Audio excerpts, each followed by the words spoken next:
back to another episode of the Amateur Hour Podcast. I'm Jacob, and I'm joined by Adam today. Hey guys.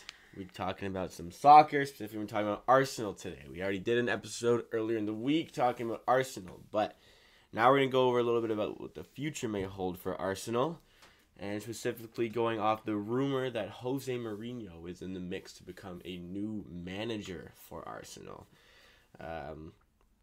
Start off, do you think Unai Emery should be fired? I think there's a lot of things that have gone on out of his control that he doesn't really have control over, obviously. So Like what?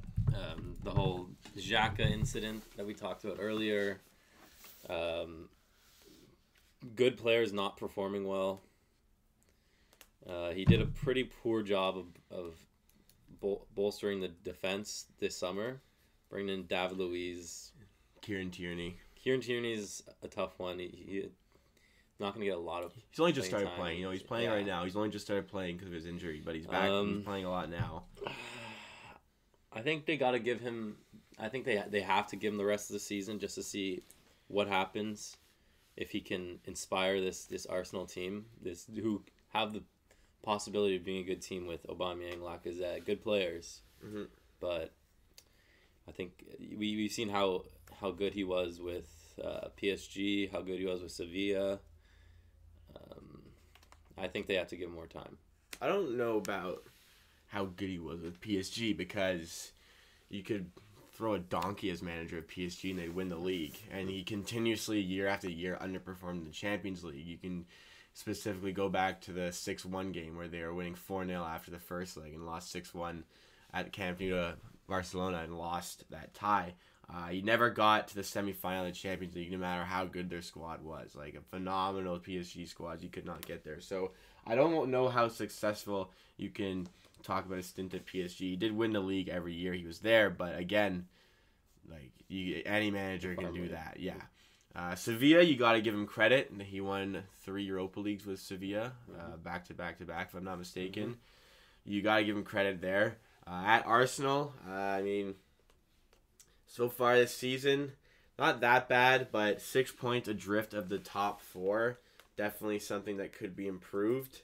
There's a lot of season left. I could see, like, if Leicester falls off, they could slip in there. But right now, they're on a really bad string of form. 1 point out of Champions League last year as well. But if you talk about this season, winning against Wolves, they ended up drawing. They were beating Liverpool in that crazy Carabao Cup fixture. I believe they're up 4-2 and then 5-4 in that game, and still ended up losing on penalties. They were leading Crystal Palace 2-0. They ended up drawing again at home. They were down to Vitoria at home, but ended up, Nicolas Pepe saves them with 2 free kicks late on. And the game before that, they lost 1-0 at Sheffield. So right now, it's not a great string of form for them. We've seen all over the media how unhappy Arsenal fans are, but I don't think this is called for a drastic measure like firing Unai Emery.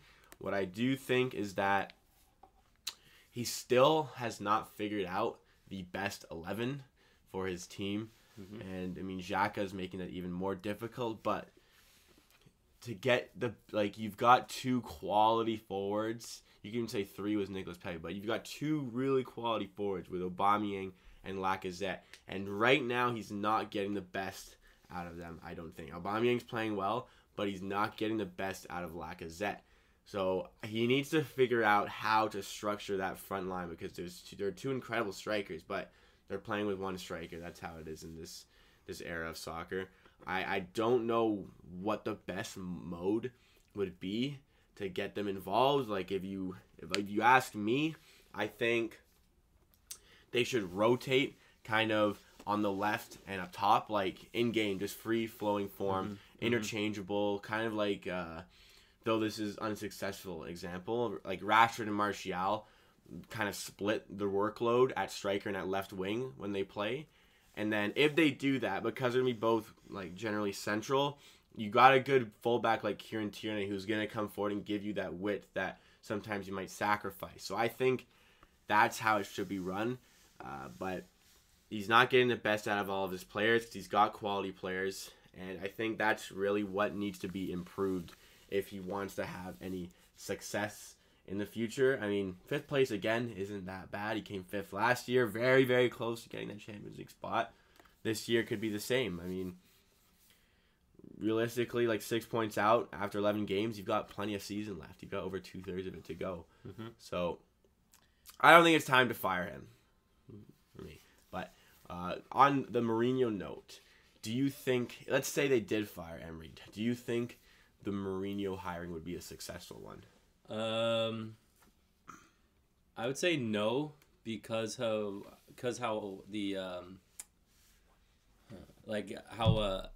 how much the fans hate everything that goes on at Arsenal. Like, look for the word. What type of fans are they? Passionate, emotional. When you say emotional, they're very emotional fans. Nationalistic towards their club a little bit. Okay, so they're very emotional. I feel like Mourinho comes in, doesn't win 2 or 3 games. When he gets there, they're going to call abusive for his head as well. The fans. They're going to call for his head as well. I think for this hiring, obviously Mourinho's track record really indicates that he does not succeed after 2 seasons. So you go to Chelsea and he was at Porto. We know how successful he was there. He won the Champions League with Porto, got his move to Chelsea, won 2 Premier Leagues in his time at Chelsea the first time, and then in his 4th season he really struggled and eventually got fired. They weren't bad in his 3rd season though. They came 2nd in the league. So in his 4th season though, he dropped off. Then he went to Inter Milan, very successful there, won a Champions League with Inter Milan, and then only got 2 seasons before moving to Real Madrid before the end of his Inter contract. At Real Madrid, he had 2 good seasons. He won La Liga, I think, 1 time in those first 2 seasons, but then his 3rd season, he really struggled, and he called this the worst season of his career, and he ended up leaving. All of the times he got fired were, quote, mutual consent, but that is typically, the club doesn't want you anymore. Went back to Chelsea after that. Again, a decent season to start. Phenomenal 2nd season where they won the league, but then they really struggled in his 3rd season. They ended up finishing 10th that year. I know he got fired before that. They finished 10th, but a really poor season. They did win the Champions League that year without him. He had already gotten fired before they won the Champions League that year. But in the Premier League, they could not recover from how poor of a start they had with Mourinho. I think they lost 9 of their first 16 or 17 Premier League games that year. Went to Manchester United. 1st season, they won the Europa League. 2nd season, they came 2nd in the league. Very impressive for the squad that Man United have. And then 3rd season, dropped off a lot, got fired. So again, the 3rd season syndrome is very prominent. I think if he went to Arsenal, I agree with you on the fan backlash, because it's one thing for him to go to Man United. I don't think the rivalry is as strong as the Chelsea-Arsenal rivalry because of the London ties. But United fans ended up, it was kind of weird because United fans really hated Mourinho, especially because he was at Chelsea. But when he came, as United fans speaking, nobody was really too upset about it. I mean, we knew that Mourinho was a good manager. He showed it in the past, but again, the 3rd season syndrome did hit him. But we had 2 successful years. I'm very happy with how they spent those first few years with Mourinho. And another thing I want to bring up about Arsenal hiring Mourinho is that Arsenal, throughout their entire Premier League stint, since the Premier League was formed, they had basically been Wenger the whole time. And what the fans are really accustomed to is free-flowing, attack-minded football and being good on the ball. Because with Wenger, before the tiki-taka era kind of set in on the soccer world, with the emergence of Barcelona with Pep Guardiola, Arsenal were the premier possession, free-flowing passing team in the Premier League. They were always a team in the Premier League that led the league in amount of passes per game.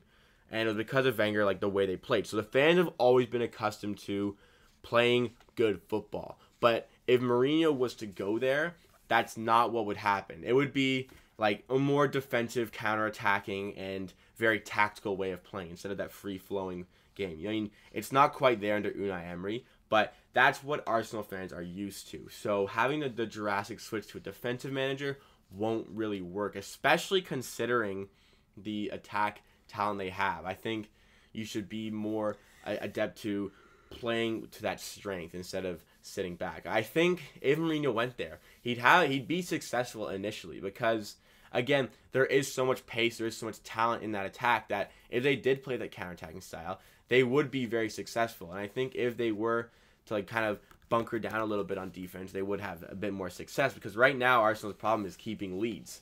And it's not necessarily the fact that they're defending poorly. I don't think their defense is very strong, but I also don't think they're scoring enough goals. Like you look at the Sheffield game, they didn't score. They got shut out by Sheffield United. Crystal Palace was 2 goals, but like in that scenario, they could have scored more. The Liverpool one's an outlier. There was 5-5. That game was nuts, and there was a lot of subs playing.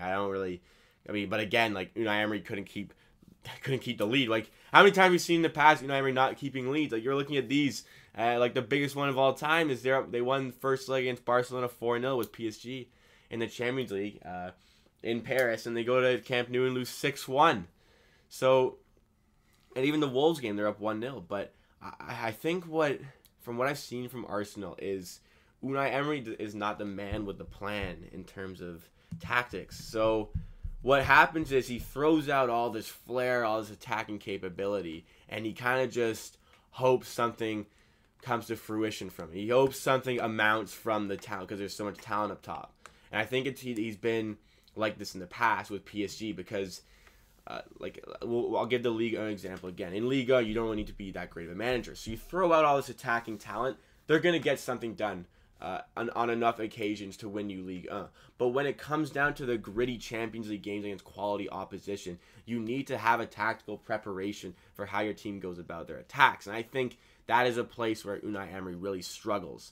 Because whenever PSG came up against semi-formidable opposition in the Champions League, that is where they stop progressing.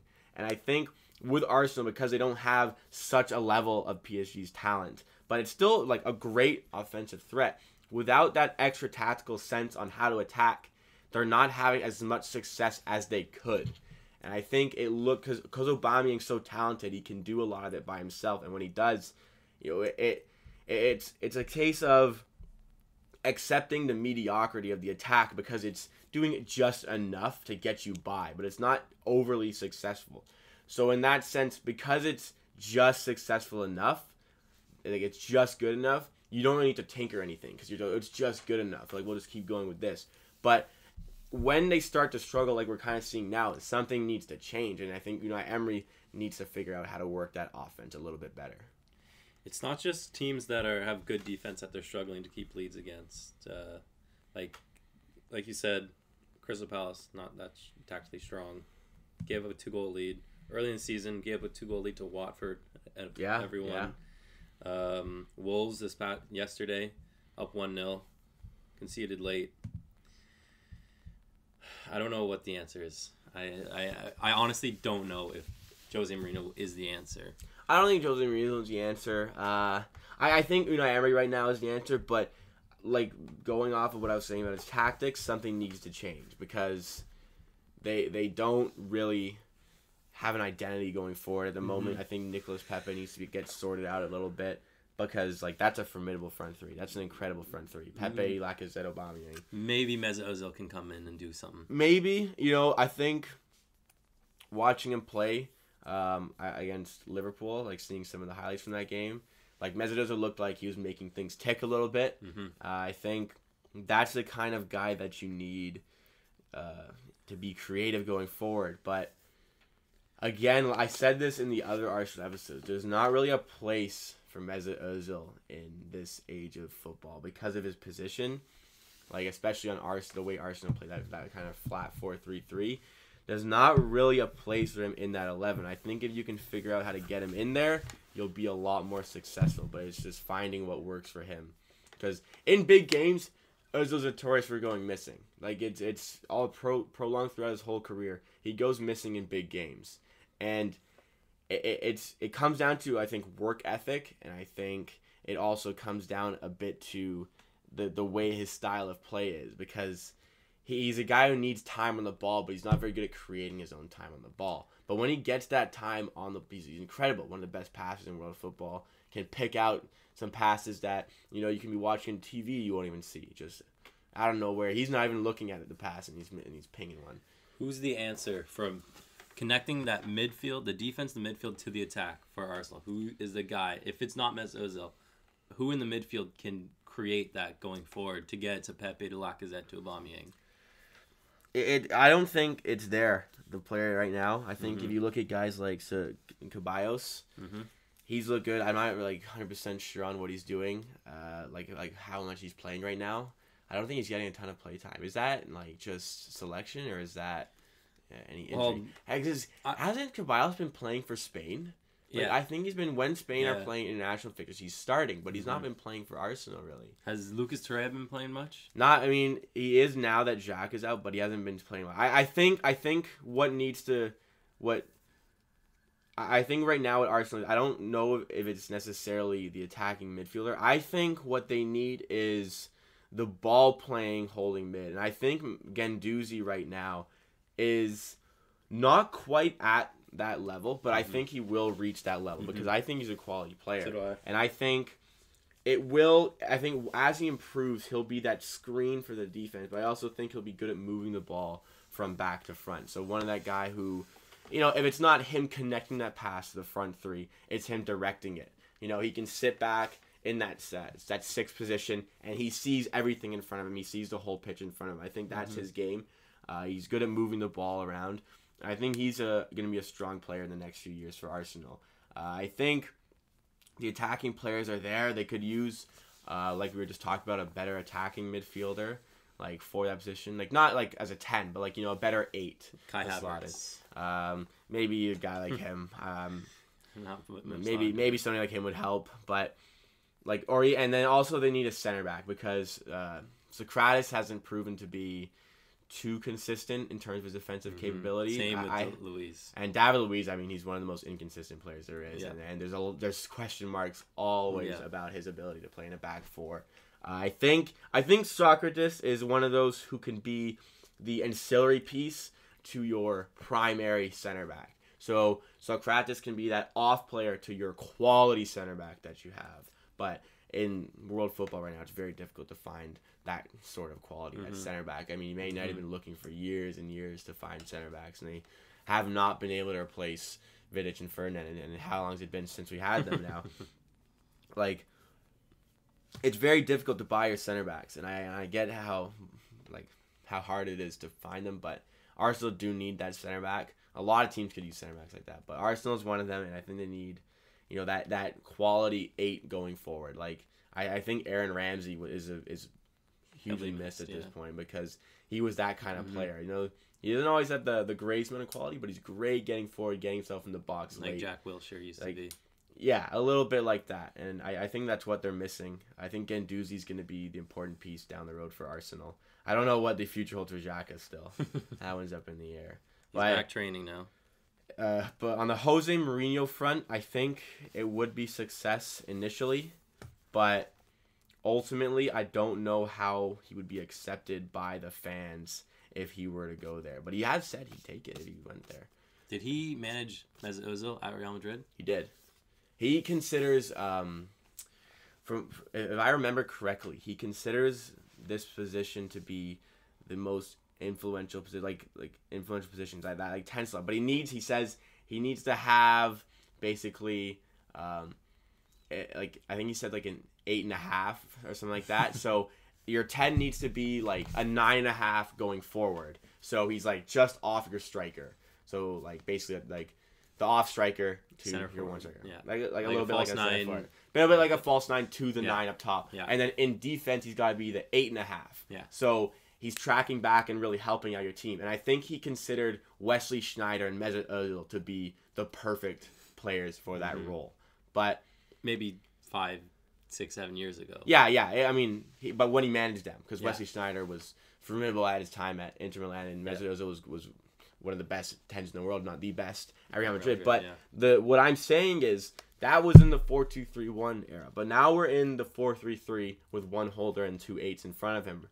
era of football. And that's what I'm saying about Mesut Ozil needing a new identity, because I don't think he fits in those positions, and I don't think he fits on the wing because of his he's not very pacey, and he's not quick off the jump like when he's dribbling. He needs that space like at the 10 slot. So if you can find a way to get him in that role, I think you could have a bit of success. But I'd be curious to see how Mourinho would utilize Mesut Ozil if he had him at his disposal, if he would still use him, because Wenger wasn't using him a ton when he was there, and Unai Emery clearly doesn't rate Mesut Ozil. So that one's interesting. I think if Mourinho was at Arsenal, he'd get some, like, because Arsenal are scoring goals. It's keeping them out. That's the problem at the moment. And it's keeping them out when you're in the lead. So, I mean, if you want somebody to hold a lead, you go to Jose Mourinho. You go to Jose. Like, that's your guy if you want to hold a lead. He's going to score and park.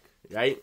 So, that's why I think there'd be a degree of success by hiring Jose Mourinho. I don't think it'd be long-term sustained success, though. So, that is a bit of a problem there. And I don't think, if I am Arsenal, I don't think you should be looking for a quick fix, because the quick fix isn't going to get you back in title contention, which is the ultimate goal. You need a long-term fix with your next manager. And that's why I don't think Jose Mourinho should be the man for that job. But anything else to add to this? I really hope Mesut Ozil gets the chance to prove himself, because I am a fan. I've never been that big a Mesut Ozil fan, to be honest. I think he's a great attacking player. If Jose Mourinho, or if any manager is looking for him to play that 8 going forward, I don't think he's it. I think he's he's not going to track back, but he's going to stay up there, and hopefully he plays a little bit more for Arsenal, and we see him, because some of the stuff he does, mind blowing. Yeah, like some of the passes, some of the turns, some magic on the field for sure. It's mind blowing, and I hope he gets the chance to show that again. And I think that will be the end of this episode. Thank you to Adam for joining me today. Come back soon for some more daily content on the Amateur Hour Podcast.